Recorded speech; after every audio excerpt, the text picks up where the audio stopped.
بسم اللہ الرحمن الرحیم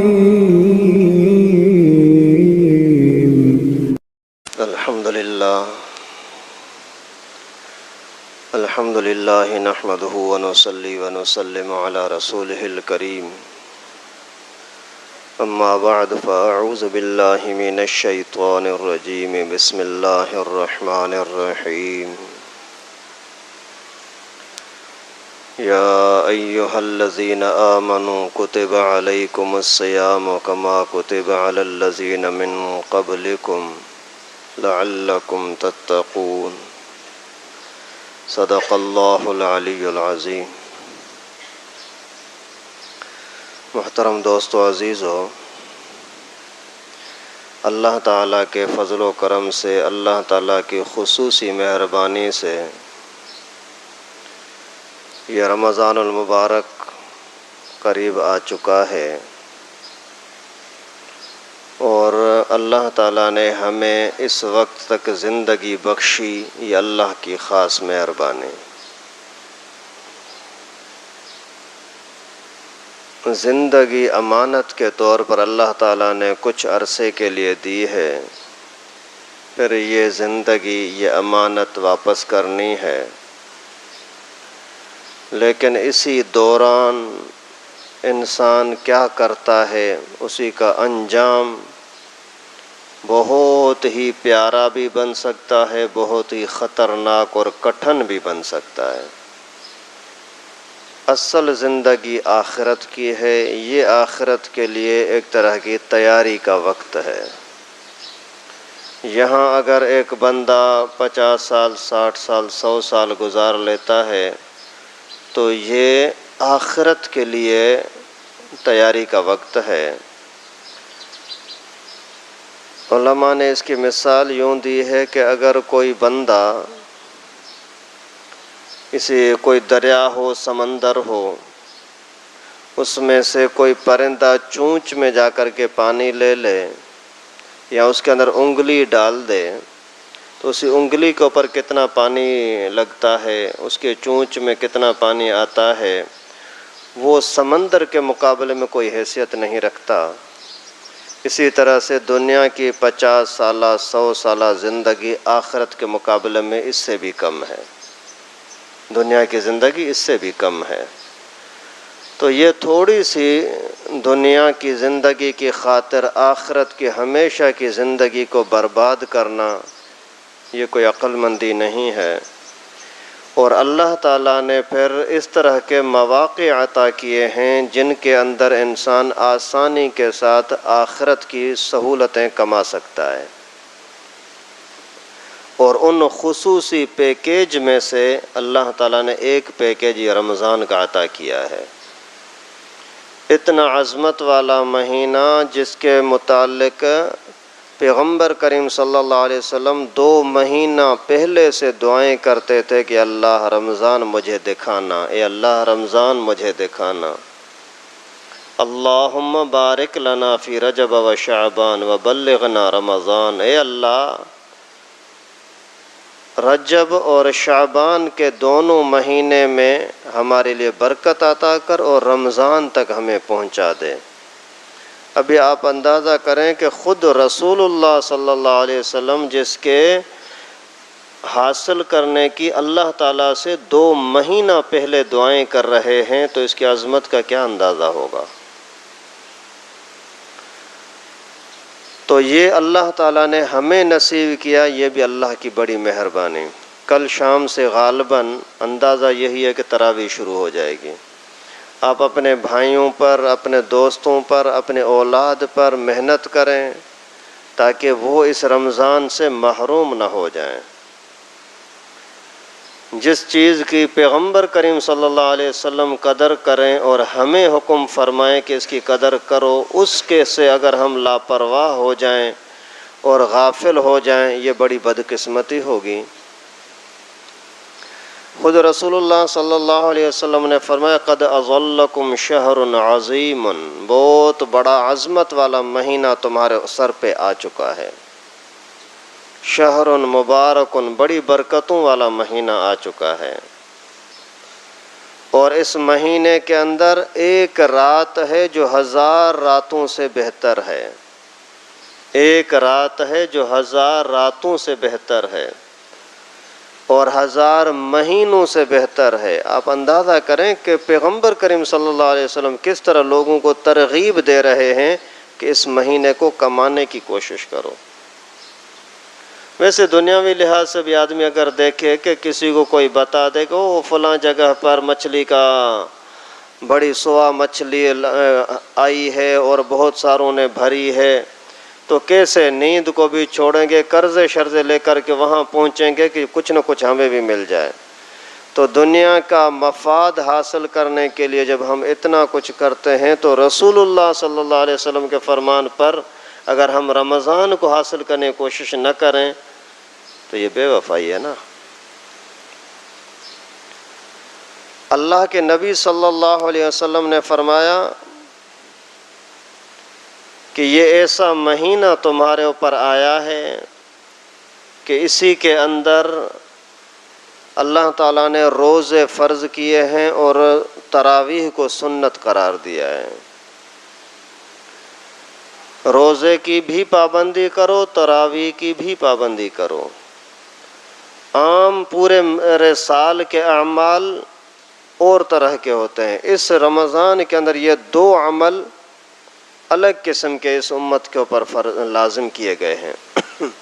ایک دن کو روزہ ہو اور رات کو قرآن کا سننا سنانا ہو، یہ دونوں عظیم عبادتیں۔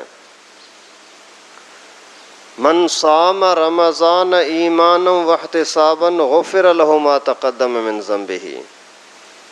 اللہ کے نبی صلی اللہ علیہ وسلم فرماتے ہیں جو شخص ایمان کے ساتھ، نیک نیتی کے ساتھ، پاک نیت کے ساتھ، ثواب کی امید میں روزے رکھے گا تو اس کے سارے گناہ معاف کر دیے جائیں گے۔ سبحان اللہ۔ ومن قام رمضان ایمانا واحتسابا غفر له ما تقدم من ذنبه۔ اور جس شخص نے رات کا قیام کیا، تراویح پڑھی، ایمان کے ساتھ کہ اللہ کے رسول کا حکم ہے ہمیں کرنا ہے، اس ایمان کے ساتھ کہ مجھے اس کا صلہ بدلہ قیامت کے دن ملے گا، اس ایمان کے ساتھ کہ جس اللہ رب العالمین نے مجھے پیدا کیا ہے اسی رب کا حکم ہے، اس وجہ سے مجھے تراویح پڑھنی ہے، غفر له ما تقدم من ذنبه، سارے کے سارے گناہ اللہ تعالیٰ اس کے معاف کر دیں گے۔ اور اللہ کے نبی صلی اللہ علیہ وسلم فرماتے ہیں کہ اس مہینے کے اندر تمہارا دشمن شیطان جکڑا جاتا ہے۔ اذا دخل رمضان، جب رمضان کا مہینہ آتا ہے، فتحت ابواب السماء وفتحت ابواب الجنہ وغلقت ابواب النار وسلسلت الشیاطین۔ جب رمضان کا مہینہ آتا ہے تو اللہ تعالیٰ جنت کے دروازے کھول دیتے ہیں، آ جاؤ جنت کھلی ہے، پورے رمضان گزرنے تک دروازے کھلے رہتے ہیں۔ یہ اللہ کا پیار ہے نا، محبت ہے نا بندوں کے ساتھ۔ وغلقت ابواب النار، اور جہنم کے دروازے اللہ تعالیٰ بند کرا دیتے ہیں تاکہ کسی کو جہنم کی طرف جانے کا شوق ہی پیدا نہ ہو، اس کی طرف ذہن ہی نہ جائے، ہر وقت جنت کے لالچ میں لگا رہے کہ بس جنت چاہیے، جنت چاہیے، کھلی ہے، بس تھوڑی سی محنت کرو۔ وسلسلت الشیاطین، اور شیطانوں کو زنجیروں میں جکڑ دیا جاتا ہے۔ ابھی اللہ تعالی ہمارے لیے اتنا آسان راستہ بنا دیں اور ہم اتنے بے قدرے بن جائیں کہ اللہ رب العالمین کی طرف سے اتنا انعام بھی ہوا، پھر پیغمبر کریم کی زبانی بتا بھی دیا، پھر بھی اگر کوئی بندہ لاپرواہی کرے تو یقیناً وہ عذاب کا حقدار ہے، یقیناً وہ منحوس اور نکما اور اپنے آپ پر ظلم کرنے والا ہوگا نا۔ تو اس رمضان کے اندر کرنا کیا ہے؟ روزے رکھنے ہیں پابندی کے ساتھ، تراویح پڑھنی ہے پابندی کے ساتھ، جنت مانگنی ہے پابندی کے ساتھ، یا اللہ مجھے جنت دے، یا اللہ مجھے جہنم سے بچا۔ اللہ تعالیٰ کا ذکر و اذکار زیادہ سے زیادہ کرنا ہے، یہ ہے رمضان کے اعمال۔ ایک حدیث شریف میں آتا ہے کہ رمضان پورے سال کا دل ہے۔ جیسے دل اگر صحیح ہو تو پورا جسم صحیح رہتا ہے، اگر دل کمزور ہو جائے تو پورا جسم کمزور ہو جاتا ہے، کیونکہ پورے جسم کو طاقت ملتی ہے دل سے۔ خون کی روانگی، خون کا جو بننے کی بنیاد جڑ ہے وہ دل۔ اسی طرح سے اگر دل کے لحاظ سے آدمی مضبوط ہے تو وہ بہادر ہوتا ہے، دل کے لحاظ سے اگر وہ بندہ بزدل ہے تو نہ اس کے ہاتھ کام کے نہ پاؤں کام کے، صرف بھاگنے کے چکر میں ہوگا۔ تو اسی طرح سے اگر رمضان آپ کا صحیح گزرا، سمجھو کہ پورا سال صحیح گزرے گا۔ بزرگوں نے لکھا ہے کہ اگر کوئی شخص رمضان کے اندر کسی عمل کی پابندی کرتا ہے تو اللہ تعالیٰ اس کو پورا سال اس عمل کی پابندی نصیب کریں گے۔ اگر کوئی شخص رمضان کے اندر کوئی ایک بھی نماز جماعت سے نہیں چھوڑتا تو اس کو پورا سال جماعت کے ساتھ نماز پڑھنے کی توفیق ملتی رہے گی۔ اگر کوئی شخص رمضان کے اندر پورا مہینہ تہجد کی پابندی کرتا ہے تو اللہ تعالیٰ پورا سال اس کو تہجد نصیب کریں گے۔ ایک مہینہ کوئی بڑی بات تو نہیں ہے۔ رکاوٹ ہوتی ہے شیطان، وہ شیطان بھی جکڑا ہوا ہے، اس وجہ سے کوشش کریں۔ اگر آپ رمضان کے اندر اپنے آپ کو گناہوں سے بچا لو، اللہ تعالیٰ پورا سال آپ کو گناہوں سے بچنے کی توفیق عطا کرے گا۔ آپ بد نظری کرتے ہیں، نظر پر کنٹرول نہیں ہے، ناجائز استعمال ہو رہی ہے، آپ ایک صرف رمضان کا مہینہ اس پر کنٹرول کریں، انشاءاللہ پورا سال آپ کے لیے آسانی ہو جائے گی۔ تو روزے کی پابندی کریں، تراویح کی پابندی کریں، قرآن پاک کے ساتھ جڑے رہیں، قرآن پاک پڑھتے رہیں، سنتے رہیں، گناہوں سے اپنے آپ کو بچائیں، کوئی بھی کسی طرح کا گناہ ہو اس سے اپنے آپ کو بچائیں۔ رمضان کی قدر کریں، عام مہینوں کی طرح رمضان کو نہ سمجھیں، بس آیا گیا کوئی پرواہ ہی نہیں ہے۔ جو لوگ رمضان المبارک کی قدر نہیں کرتے، اکثر اس وجہ سے قدر نہیں کرتے کہ ان کے دل پر اتنا میل زنگ جم جاتا ہے کہ اس کو احساس ہی نہیں ہوتا کہ میں کیا کر رہا ہوں۔ اور جس کے دل میں ایمان ہوتا ہے نا، وہ تھوڑی سی بھی بات سنتا ہے تو از خود اس کے اندر یہ جذبہ پیدا ہوتا ہے کہ میں بھی یہ کمانے کی کوشش کروں۔ اس وجہ سے جو بھی نصیحت کی بات آپ کے سامنے آئے، آپ دل ہی دل میں اسی ٹائم پر اللہ تعالیٰ سے دعا کرو، اللہ مجھے نصیب کر۔ جو عذاب کی بات آئے، نافرمانی کی بات آئے، اسی ٹائم پر اللہ تعالیٰ سے دعا کرو، دل ہی دل میں اللہ مجھے اس سے بچا۔ انشاءاللہ اللہ تعالیٰ توفیق عطا کریں گے۔ تو اس رمضان المبارک کو کمانے کی کوشش کریں، اس سے محروم نہ بنائیں اپنے آپ کو۔ بہت بڑی بدقسمتی ہے رمضان سے اپنے آپ کو محروم کرنا۔ اللہ تعالیٰ فرماتے ہیں یا ایھا الذین آمنوا کتب علیکم الصیام، اے ایمان والو تمہارے اوپر روزے فرض ہیں، کما کتب علی الذین من قبلکم، جیسا کہ آپ سے پہلے والی امتوں کے اوپر بھی فرض کیے گئے تھے۔ فائدہ کیا ہوگا؟ لعلکم تتقون، تاکہ تم متقی بن جاؤ، تاکہ تم بچنے والے بن جاؤ، گناہوں سے بھی بچنے والے، جہنم سے بھی بچنے والے، تو قبر کے عذاب سے بھی بچنے والے۔ علاج کیا ہے؟ روزہ اور رمضان کی قدر کرنا۔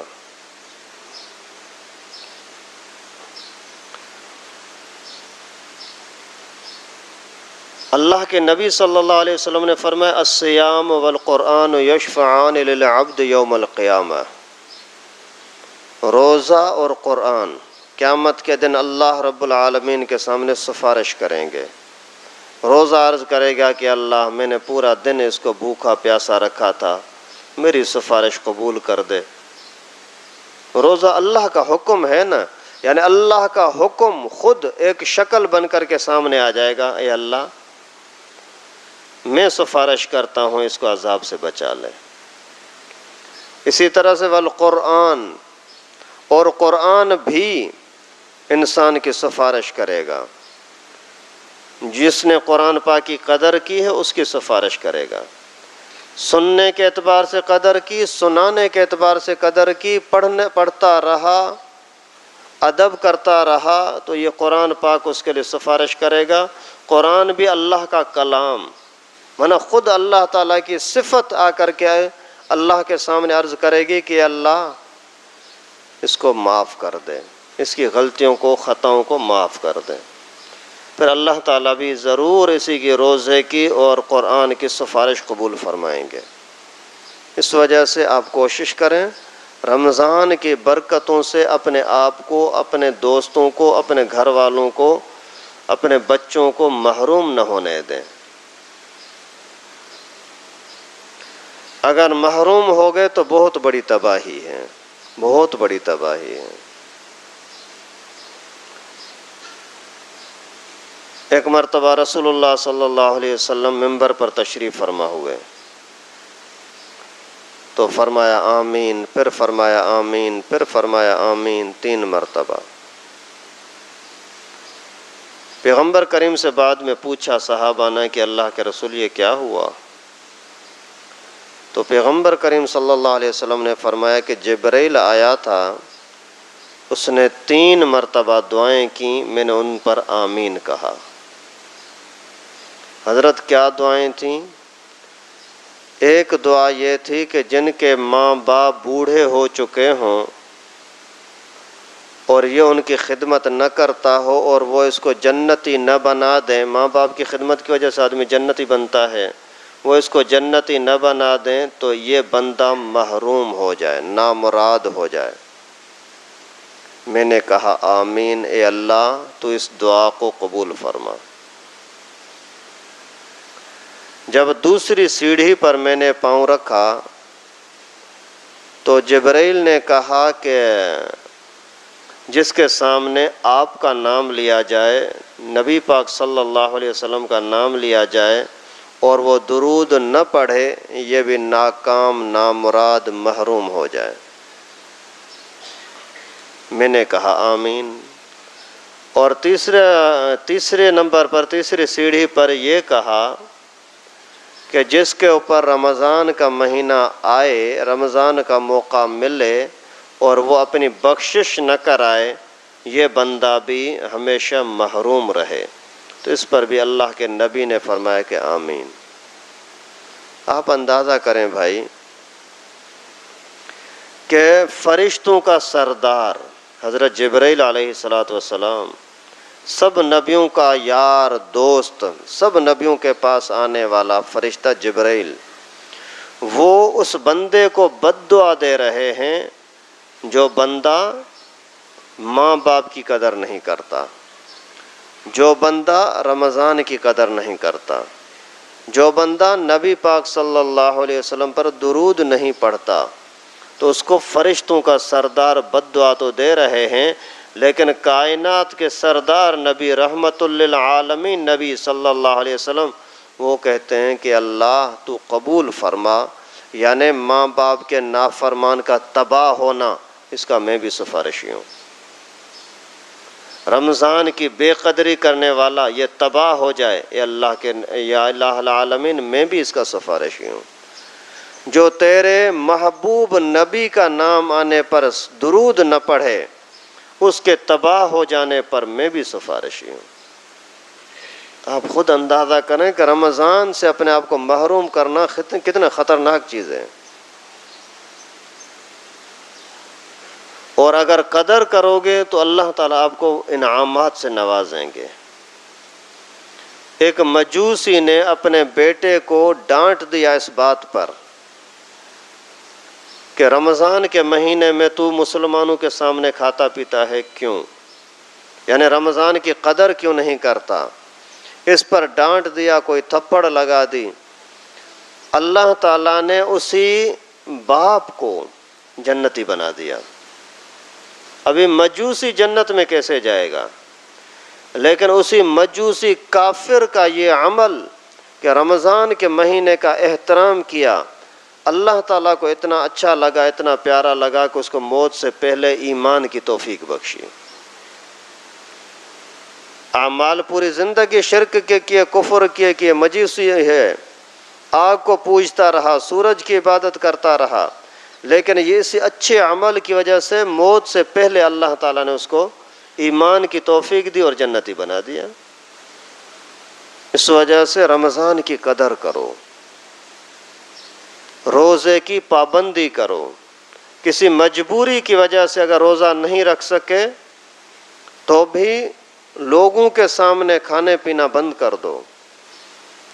اگر دوائی کھانی ہے، کوئی مجبوری ہے، تو بھی چھپ چھپا کے جا کر کہیں کھاؤ پیو، لیکن مسلمانوں کے سامنے نہیں۔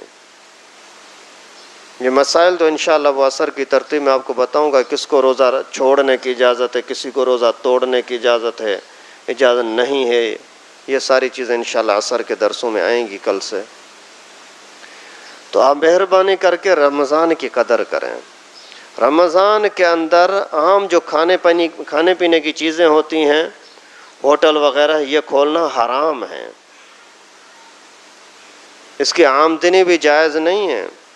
جو لوگ اس طریقے سے کوئی بریانی شریانی لگا دیتے ہیں، جوس لگا دیتے ہیں، کلفیاں وغیرہ بیچتے ہیں، یہ ناجائز اور حرام ہے۔ یہ گھر والوں کو، بچوں کو حرام کھلانے والے ہیں، اللہ کے رسول کے دشمن ہیں، ان کو سمجھاؤ۔ سنا ہے چھپ چھپا کے کہیں نہ کہیں لوگ اس طرح گلیوں میں بیچتے رہتے ہیں، یعنی حکومت سے ڈرتے ہیں کہ وہ آ کر کے پوچھیں گے، اللہ سے نہیں ڈرتے۔ روزی دینے والا تو اللہ ہے، تو اللہ تعالیٰ پھر چھیننے والا بھی ہے، چھین بھی سکتا ہے۔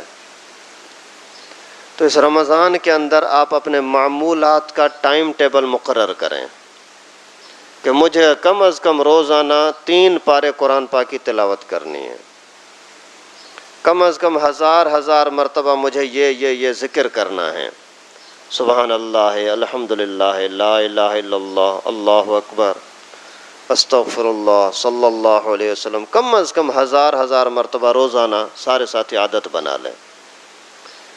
اسی طریقے سے پھر روزانہ کم از کم کوئی ایک بیان ضرور سنیں، ایک بیان کم از کم آدھے گھنٹے کا، گھنٹے کا، بھلے موبائل کے ذریعے ہو، کسی مجلس میں جا کر کے بیان سنو گے، آپ کو جذبہ پیدا ہوگا۔ ابھی آپ اپنے دل پر ہاتھ رکھیں کہ پہلے آپ کے دل میں اتنا جذبہ رمضان کی قدر نہیں ہوگی، ابھی کچھ باتیں سنی تو ضرور دل میں جھٹکا لگانا کہ ہم بھی کریں اور کرنا چاہیے۔ یہ کیوں؟ سننے کی وجہ سے۔ تو آپ اگر بیان پابندی سے سنو گے نا تو انشاءاللہ اس کی برکتیں بہت زیادہ ہوں گی۔ پھر مومن کا دل، ایک حدیث شریف میں آتا ہے کہ کبھی کبھار انسان مسلمان کا دل گھوڑے کی طرح ہے۔ گھوڑا کبھی کبھار ادھر ادھر بھٹکتا ہے، کبھی دوڑتا ہے، لیکن گھوم پھر کر کے اسی کیل کی طرف واپس آ جاتا ہے جس کیل میں اس کی رسی بندھی ہوتی ہے۔ اور اگر ایمان نہیں ہے نا تو وہ پھر آوارہ ہوتا ہے۔ تو اگر ہمارے دل کے اندر ایمان ہے تو تھوڑی بہت بھی کوئی بات سنے گا تو ضرور جذبہ پیدا ہوگا، ہمیں کرنا چاہیے۔ تو روزے کی پابندی کریں ضرور انشاءاللہ، پختہ ارادہ کریں کہ اللہ نہ کرے کوئی بھی مجبور ہو جائے میں روزہ نہیں چھوڑوں گا۔ اور تراویح میں بالکل بھی نہیں چھوڑوں گا، ایک دن کی تراویح بھی مجھ سے جانے نہ پائے۔ ہاں اگر مزدوری پر جانا ہے، کوئی شکار کے لیے چلے گئے، کہیں بھی گئے اور اس کی وجہ سے جماعت کے ساتھ نہیں مل سکی، مجبوری کی وجہ سے، چھوڑنا ویسے صحیح نہیں ہے، مجبوری کی وجہ سے اگر جماعت کے ساتھ نہیں ملی تو بعد میں ہی پڑھو، فجر کی اذان سے پہلے 20 رکعتیں پوری کر لو۔ اللہ کے نبی صلی اللہ علیہ وسلم کی سنت ہے، نبی پاک کا طریقہ ہے، بس اس سے زیادہ کیا دلیل چاہیے؟ اللہ کے نبی نے کیا ہے، ہم کر رہے ہیں۔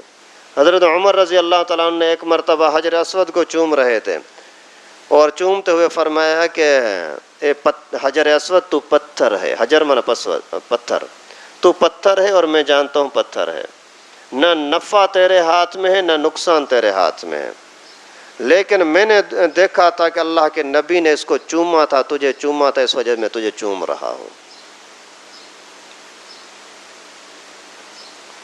تو یہ دلیل کم ہے کہ پیغمبر کریم نے 20 رکعت تراویح پڑھی ہیں تو بس ہم پڑھتے ہیں، بس یہی کافی ہے۔ اور آج کل بہت سارے لوگ اس کے اندر دھوکے بازی کرتے ہیں، خود بھاگتے ہیں پڑھنے سے، اور دوسروں کو بھی نفرت دلاتے ہیں کہ چھوڑو چھوڑو، ضرورت نہیں ہے، یہ سنت ہی تو ہے۔ اللہ اکبر۔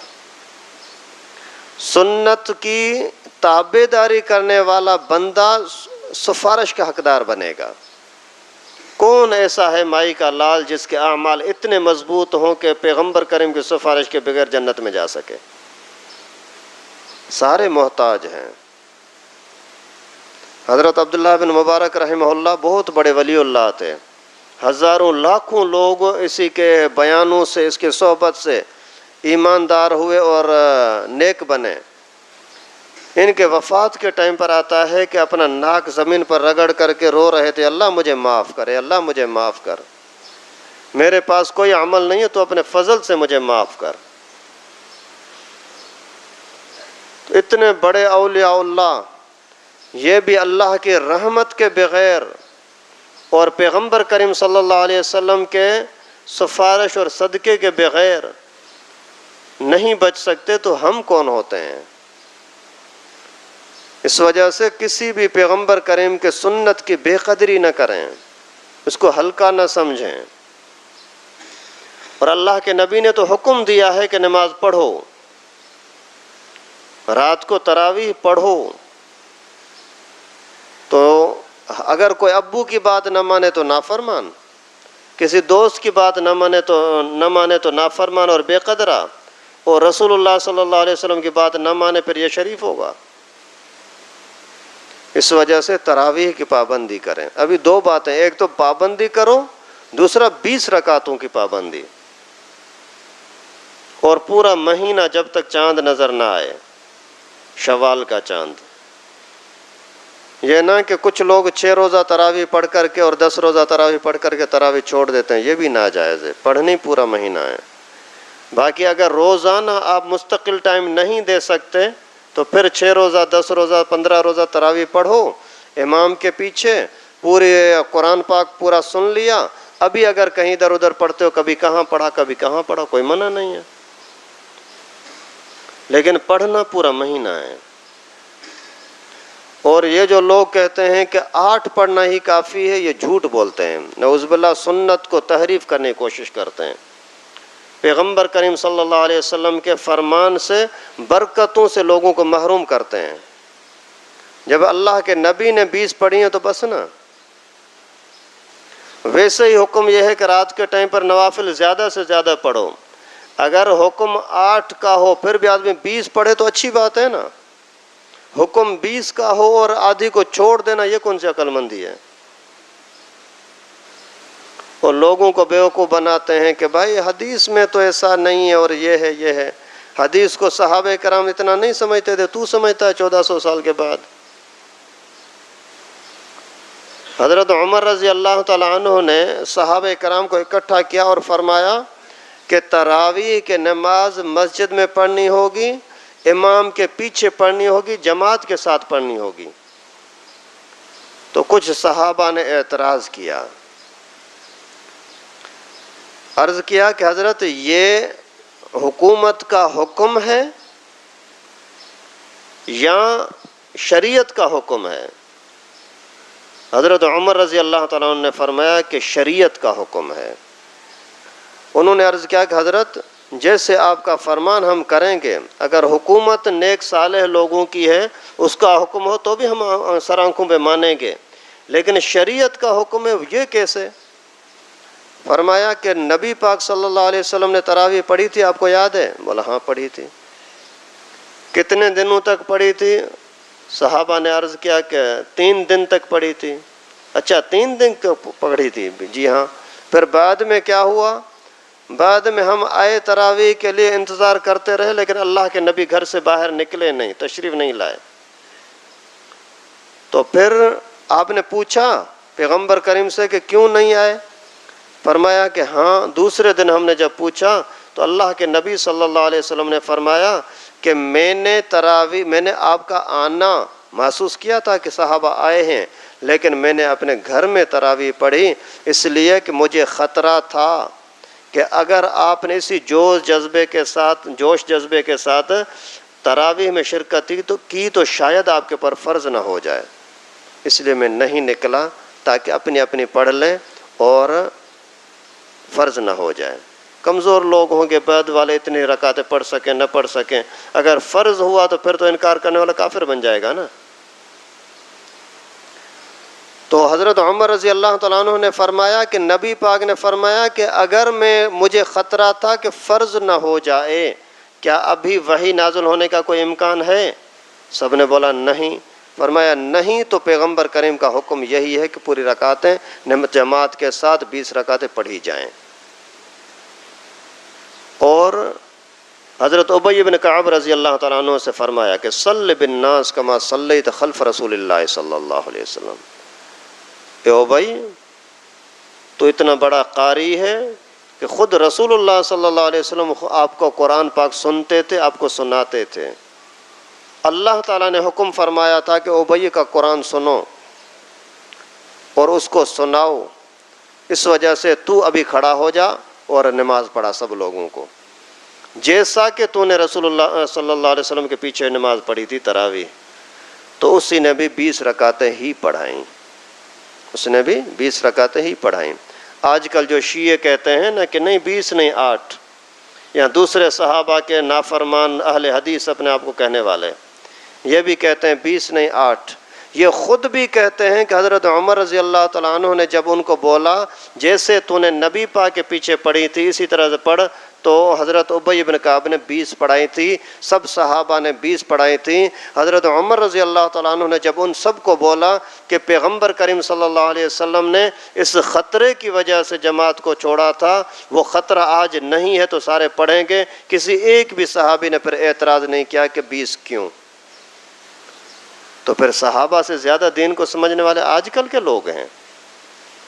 اور حیرت کی بات، امام ابو حنیفہ رحمہ اللہ، امام احمد بن حنبل رحمہ اللہ، امام شافعی، امام مالک رحمہ اللہ، یہ سارے کہتے ہیں کہ 20 ہی پڑھنی ہے۔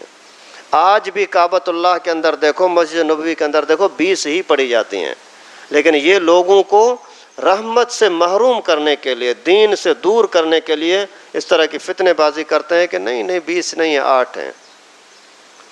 اور کچھ ملا قسم کے لوگ نعوذ باللہ جو خود اللہ کی رحمت سے دور ہوتے ہیں نا، وہ دوسروں کو بھی دور کرنے کے چکر میں ہوتے ہیں۔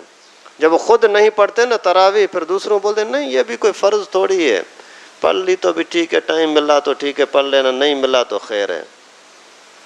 ایسے بھی مولوی لوگ ہیں، اپنے آپ کو مولوی کہنے والے لوگ کہتے ہیں کہ حضرت بڑے مفتی صاحب ہیں، مولوی صاحب ہیں۔ سنت کا مخالف کوئی عالم ہو سکتا ہے؟ سنت کے خلاف بولنے والا کوئی عالم، کوئی دیندار ہو سکتا ہے؟ جب خود نہیں پڑھتے نا، خود چور ہوتے ہیں، پھر دوسروں کو بولتے ہیں کہ چھوڑو اس کی ضرورت نہیں ہے، کیونکہ اگر وہ بولتا ہے کہ یہ ضروری ہے، اللہ کے نبی کی سنتیں کرنی چاہیے، تو پھر لوگ بولیں کہ تو نہیں کرتا، پھر اپنی جان چھڑانے کے لیے سنت کا انکار، نعوذ باللہ۔